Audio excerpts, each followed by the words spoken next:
right here now on the outset of his 4th season in the NFL, after that breakout 2020 season from the Green Bay Packers, tight end Robert Big Bobby Tonyan, right here on the Rich Eisen Show. How are you, sir? How's it going, Rich? Did I nail your last name correct? Did I get your last? Absolutely. It's Tonyan, Get right? better. It's Tonyan, Yes. right? Yes, sir. Rhymes with Funyun? Is that how it basically it is? Yep. Okay. Yes. All right, because I was blowing it all the way up until the middle of last season when suddenly somebody says to me, it's not Tonyan, it's Tonyan. So I want to get that right. I appreciate it. Okay, and is it Robert or Bob? Or that's because Kittle keeps referring to you as Big Bobby Tonyan is what he keeps saying. I just want to make sure I get this right. So, yeah. Yeah, I'm Robert. My dad's Robert. And my grandpa's Robert. So we've been called everything, any nickname, just to kind of tell us apart. So anything I'll respond to. Okay, Big Bobby Tonyan here on the Rich Eisen Show, because that's what Kittle calls you. When did you first meet George? I met George down in pre-draft training in Frisco, Texas. We pre-draft trained together. We had the same agent, so yeah, we were down at the Frisco Exos down in 2017. So you met because you have the same agent? Is that basically? Yep. Okay. Yep. Okay, and you remember being there for my 40-yard dash, I assume, right? Oh yeah, Robert. Lightning speed. I barely saw you running because it was so fast. But. That's understandable.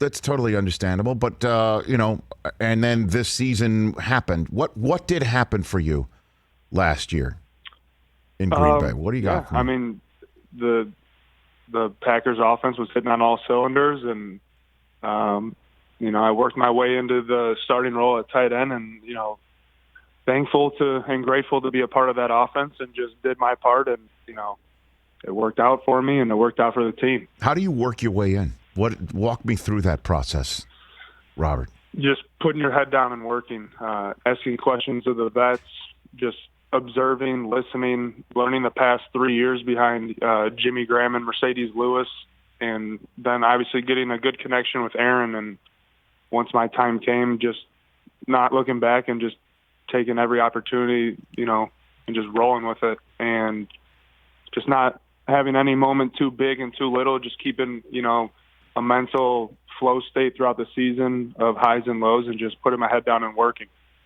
And so it just dawned on you, hey, I'm getting a little more playing time here, or your name gets called a little bit more for you to get out on the field. I mean, or does the floor or your position? Last year, for it. Sorry. Camp last year, I think coming off of COVID and coming off of a surgery, I just had a lot to prove, and with Jimmy Graham leaving the Packers, there was just an open spot in the tight end room, and I wanted to be that guy. I wanted to be the tight end for the Green Bay Packers, and I just went out there and did it, and we were successful on offense, and I was glad to be a part of that. And then just in terms of your journey, how did you wind up at Indiana State? How did that happen? I was a quarterback. Okay. My first 2 years there, I was a quarterback, and my last 3 years there, I was a receiver. I was a small town quarterback in high school. Had a lot of D1 AA offers, and Indiana State.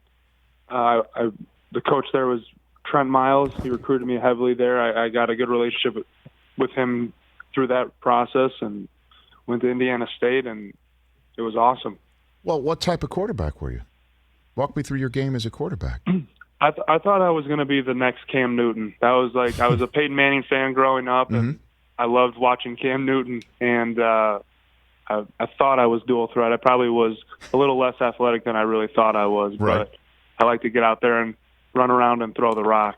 So how far can you throw one? I mean, what's the max distance of Robert Tonyan throwing a football? Ooh, right now, probably around 65. Probably right now. Jeez. What does that mean right now? So what was your max throw at some point? Come on. Really?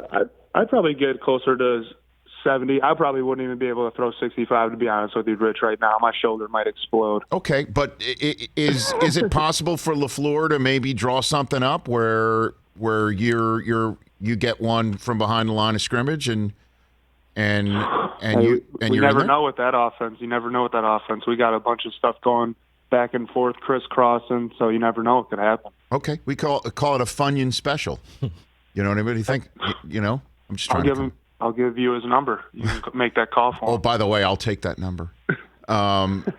So one of the reasons why I ask you your origin story, Robert Tonyan, is because in the times that I have spoken Aaron Rodgers, on this show, he does seem to have an encyclopedic knowledge of every single person's journey that he's throwing to or that he is in the huddle with. He knows everybody's history.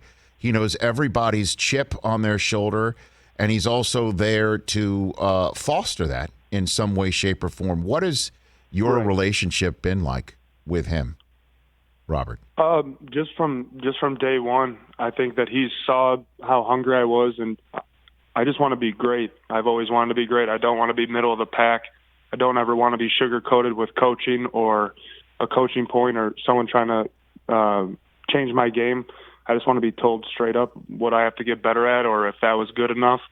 And for him to know how coachable I am and how great I want to be, he's just always been on me and never let me, stoop below, that mentality. And he's always been like that with me from day one. And obviously the friendship off the field keeps growing where, you could see him, getting after me a little bit on the field, but that's just the competitive nature of both of us that he wants me to be there for him. And, I want to be there for him on the field. So whatever it is, we're not going to get sensitive on the field if he's coaching me or getting after me. The whole point is to win a Super Bowl. And as long as we're on the same page with that, feelings aren't going to get in the way. Give me a few details on what getting after you is and what it's like and how it feels to be on the receiving end of that. What is that? Just like anyone who is, more so like a coach, when they get after you, it's more at you. And with him, it's more like, I need you to do this or I need you to do that, which in retrospect, if Aaron needs something, it's because that's what's going to do to win this game. And you just have to look at the bigger picture and not take it personal that someone's trying to make you better or change a player, get after something that you did wrong or possibly just a little off from what they want. And, just not taking anything really sensitive and just rolling with it and learning from it and going out there and making the play the next time and then everyone forgets about it. Now, look, I know that you don't speak for the man, and as you know, his situation, which is the way we put it in sports business and sports media, is it literally at the forefront of everybody's mind. I mean, he calls in to wish his buddy Kenny Mayne a farewell. He has a minute-long soliloquy on the organization and people being a part of it in Green Bay, and it goes like a house of fire. Is there anything you could tell us about what Aaron's mindset is and return possibility of the Green Bay Packers could be, Robert Tonyan?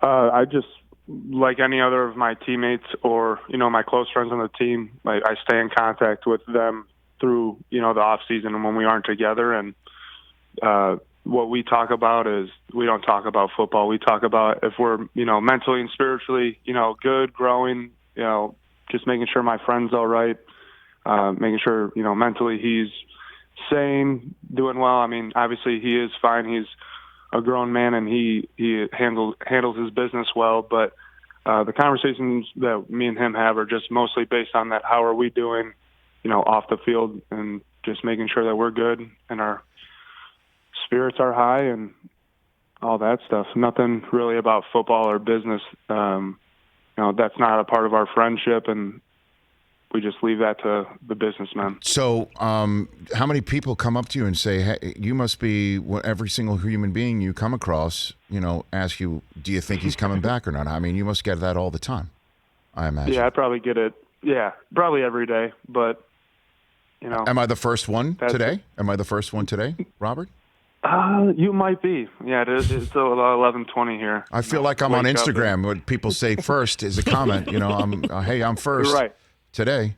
So I guess what do you think?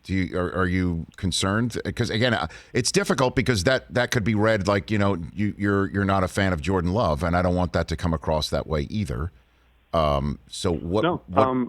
What I just think that it's a business thing that obviously, Aaron's been the quarterback of the Green Bay Packers for 16 years. I've been a tight end for 4 years. I think that's above my pay grade, and like you said, I don't want to talk for him and all that stuff, and I think that's just a business thing. I'm just going to continue to get better and play tight end for the Green Bay Packers, and if when or whatever happens and Aaron comes back, I'm ready, and there's no gray area with me. I'm ready to hit the ground running and win a Super Bowl whenever he's back. How can you best you can tell how Jordan Love is handling all of this right now, Robert? Yeah, in practice, OTAs, he's doing well. It's a good time for him to, be control the huddle, be there at practice, and get those reps that he didn't get last year. And it's kind of letting him run the show and see where he's at and throw with the guys. And he's doing well. Jordan's is a good kid. He has a lot out in front of him. So I think a lot of the players don't even think about it when we're actually at practice or at Green Bay. It's OTAs. It's optional. So guys are here and there. So I think that the guys who are there just worry about getting better. And I think that's what's special about this team is the distractions and adversity don't really, strike us. We just kind of face it and just keep working, keep getting better, and day by day just keep building blocks. And whatever happens, we'll be ready. So it's not on your mind as you're out there on the field. I do. The only thing is I was just kind of telling some of the guys there. That's just with any teammate who's important to you, who's ever important to you. You want them there. You just want them there in the cafeteria. You want them there in the locker room. You want them there just like talking and just being around them. I think that's any teammate. But necessarily, you're not just thinking about the whole situation, the whole process. I think we're just missing our teammate. Robert Tonyan here on the Rich Eisen Show. Okay, so how much better do you think you can get here? Like, what's your goal? Would you got stuff written down? Did you a goal write down? Write my goals down, see them on my wall every day. I obviously want to set more lofty goals than last year. I went past my goals, so I want to set more lofty goals. But also at the same time, I just want to continue to progress as a player, progress as a man every day, get better at leadership and just kind of mold myself into a more bigger role in that aspect. But on the field wise, I just want to keep getting better, keep progressing in the run game, work on whatever it needs to do to get the ball and just win games. I just want to win a Super Bowl so bad. And I've explained that with Matt, and we're on the same page that I just want to progress and put myself in a position to just take this team to another new level and just add more to the offense. So 11 touchdowns surpassed what you had on your what is it on? Is it a grease board? Where do you keep it? Is it a cork board? Just like a poster. I just wrote it down in Sharpie, like a check box. So okay. Goals in the morning, right next to like my keys in the morning. So I see it every morning. So you don't forget your goals or your keys. All right, put your wallet there, your cell phone. So what are your goals this year? You got them?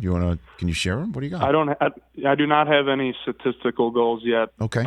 But just embracing me and just becoming a better man every day is my personal goal right now in this off season. Is just to kind of take in and hone a mindset that of what I did last year is me. It's not a fluke. It wasn't just a one season. It wasn't lucky. Like, that's what I stand on. I stand on my hard work. I stand on my determination, and I want to win just as much as anyone in that locker room.